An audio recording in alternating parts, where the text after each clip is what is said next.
এই দেখুন, এটাও কিন্তু লাল লাল করে ভেজে নিয়েছি।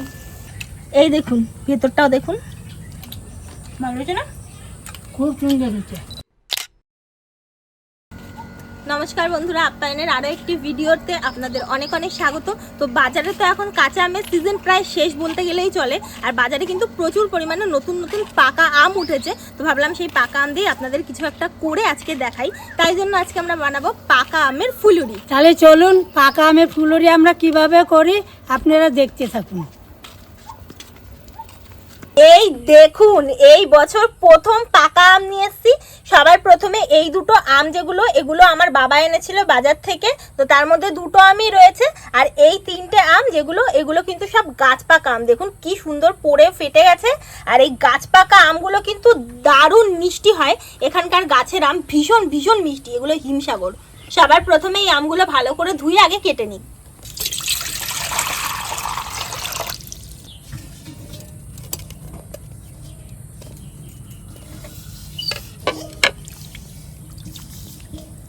মা গো, আমের কি সুন্দর গন্ধ বেরিয়ে গেছে গো। এটা মনে হচ্ছে একেবারে গাছ পাকা, তো হেভি মিষ্টি।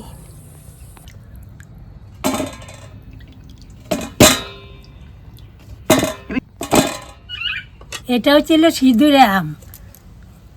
আমটা কি সুন্দর পেকেছে।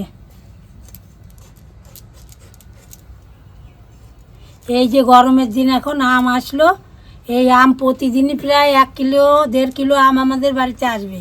সবাই এই আম ভালো খায়, আমার শাশুড়ি মা তো খাই। ঠাকুমা একটু বেশি ভালো খায় আমগুলো, আনলে 1 কিলো আমার ঠাকুমার প্রায় এক বেলার মধ্যেই শেষ।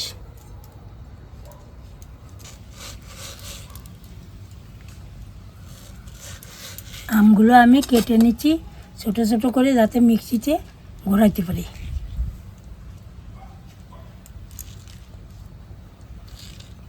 এই দেখুন, তো খাই, এটা মিষ্টি আছে নাকি, আমটা খেয়ে দেখি। বাম্পার মিষ্টি, একদম গুড়ির মতো, চিনির মতো মিষ্টি।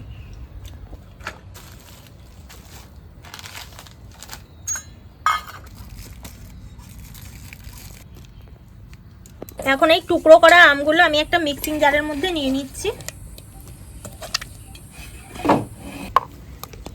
এখন এটা আমি ভালো করে মিক্সিতে একটু পেস্ট করে আনি।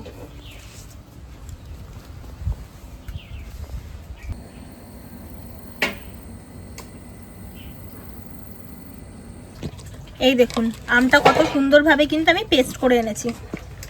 এখন মেন সমস্ত রান্নাবান্নার জিনিসপত্রগুলো জোগাড় করি। আমি দুধ ঢেলে নিচ্ছি একটা গামলায়। দেখুন, এখানে একটা চালনি নিয়ে নিয়েছি, আর এখানে একটা বাটি মেপে কিন্তু আমি 1 বাটি মতো ময়দা নিয়েছি। আর এই বাটি, যেই বাটি মেপে আপনারা ময়দা দেবেন, সেই বাটি মেপে সমস্ত জিনিসগুলো পরিমাণ মতো দেবেন। তার প্রথম চালনির ভেতর ময়দাটা দিয়ে দিচ্ছে। সেম বাটি মেপেই আমি 1 বাটি দিয়ে দিচ্ছি কিন্তু চালের গুঁড়ো। সেম বাটি মেপে আমি 1 বাটি সুজি দিয়ে দিচ্ছি। এখন এগুলো একটু চেলে নিই।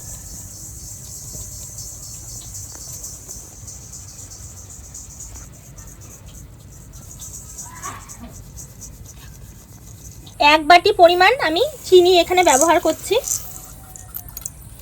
এখন এটাকে এমনি একটু শুকনো হাত দিয়ে একটু মিক্স করে নিই আগে।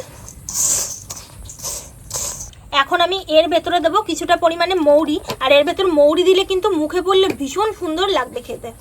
এই মৌরিটা হাত দিয়ে একটু এরকমভাবে ডলে দিচ্ছি। এখন এই যে পেস্ট করা আমটা আমি দিয়ে দেবো এর ভেতরে।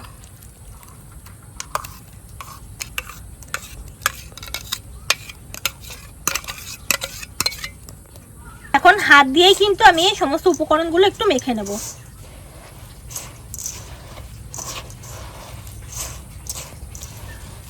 আমার ঠাকুমা কিন্তু আজকে বাড়িতে নেই, আমার ঠাকুমা গেছে একটু তার বৌদির বাড়িতে। অনেকদিন ধরেই যাবে যাবে করছিল, তার যেতে আর পাচ্ছিল না। এত রোদ্দুর আর এত গরম পড়েছে না, এই গরমে কোথাও বেরোচ্ছিল না। তা হঠাৎ করে আমার বড় ঠাকুমার আবার শরীরটা খারাপ করেছে, তা আবার সেদিনকে ফোন করেছিল। তো আমার ঠাকুমা আবার গেছে বড় ঠাকুমার বাড়িতে আজকে, আবার চলেও আসবে। কালকে সকালেও চলে আসতে পারে, আবার আজকে রাতেও চলেও আসতে পারে। আমার বাবা গেছে তো সাথে, দেখা যাক কি হয়। এখন এর মধ্যে অল্প দুধ দিয়ে মেখে নেব।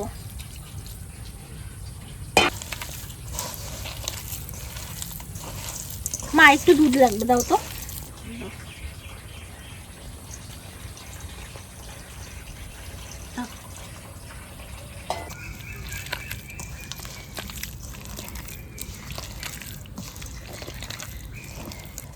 এই দেখুন ব্যাটারটা ফেটাতে ফেটাতে কিন্তু এই দেখুন সেমি লিকুইড পর্যায়ে চলে এসেছে।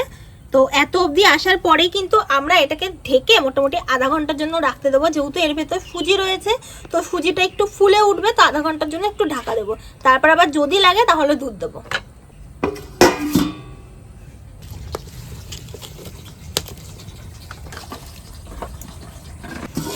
এই দেখুন সুজিটা কিন্তু আমি আধা ঘন্টার জন্য এরকম ভাবে ঢাকা চাপা দিয়ে রেখেছিলাম, আর দেখুন সুজিটা কিন্তু কত সুন্দরভাবে ফুলে উঠেছে। ওদিকে মা উনুনটা ধরিয়ে নিচ্ছে। তো এখন এই সুজিটায় হালকা একটু দুধ দেওয়ার, হালকা একটু দুধ লাগবে, যেহেতু সুজিটা দেওয়ার পর একটু টেনে গেছে, তাই অল্প একটু দুধ দিচ্ছি। এই যে দেখুন একদম সামান্য একটু দিলাম। এখন একটুখানি আর একবার ফেটিয়ে নিই।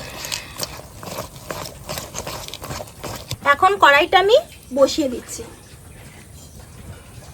এখন কড়াইতে দিয়ে দিচ্ছি সাদা তেল, একটু বেশি করে দিলাম। এই ফলগুলো খুব ভালো খায়, দেখুন এই ফলটা পেয়েছে, বেশ মজা করে খাচ্ছে। এটা পাকলে আরো ভালো খায়।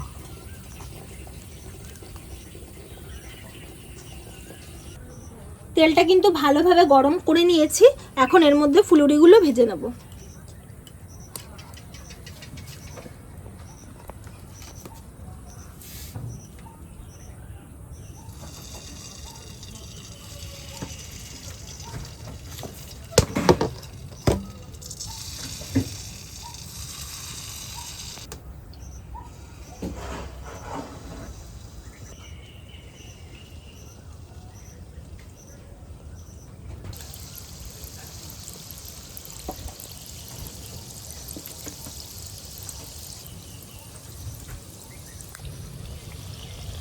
এই দেখুন এটা কিন্তু হালকা একটু লাল লাল হয়ে গেছে। এখন উল্টে নিই।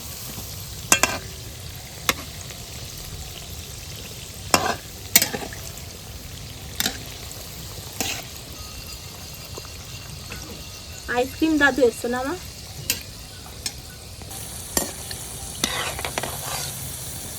এই দেখুন ফুলুরিগুলো কিন্তু আমি লাল লাল করে ভেজে নিয়েছি। এখন তুলে নিচ্ছি।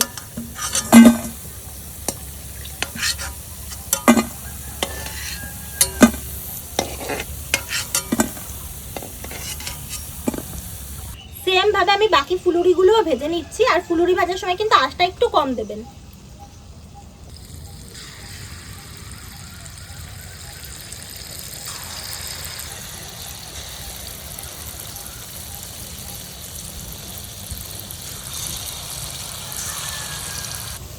এই দেখুন এটাও লাল লাল করে ভেজে নিয়েছি। এই ব্যাচটাও তুলে নিচ্ছি।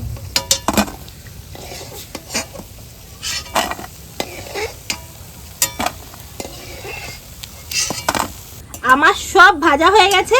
এখন শুধু খাওয়ার পালা। খাওয়ার পালা বললেও ভুল হবে, কারণ যখন ভাজছিলাম তখন একটা দুটো করে খেয়েও নিয়েছিলাম। খুব সুন্দর হয়েছিল খেতে। এই দেখুন এটাও কিন্তু লাল লাল করে ভেজে নিয়েছি।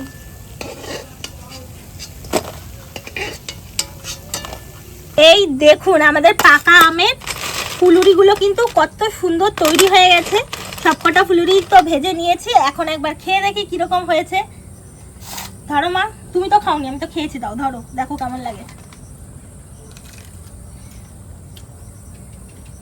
খুব সুন্দর হয়েছে। ভালো হয়েছে না? খুব সুন্দর হয়েছে। এই দেখুন মানে আমাকে মাঝে মাঝে এরকম করবে। এই দেখুন ভেতরটাও দেখুন কত সুন্দর, কিন্তু খুব ভালোভাবে কিন্তু ফ্রাই করা হয়েছে। আমি এই জন্যই কিন্তু কম আঁচে একটু ভেজেছি, কারণ বেশি আঁচে ভাজলে না ভেতরটা কিন্তু কাঁচা থেকে যায়।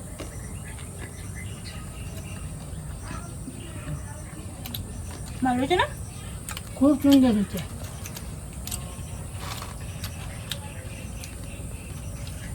তাহলে বাজারে কিন্তু প্রচুর পাকা আম উঠেছে, আপনারা দেরি করবেন না, আপনারাও বানিয়ে খাবেন, দেখবেন খুব ভালো লাগবে। তাহলে আজ আসি, আবার কালকে দেখা হবে অন্য কোনো রান্না নিয়ে। টাটা।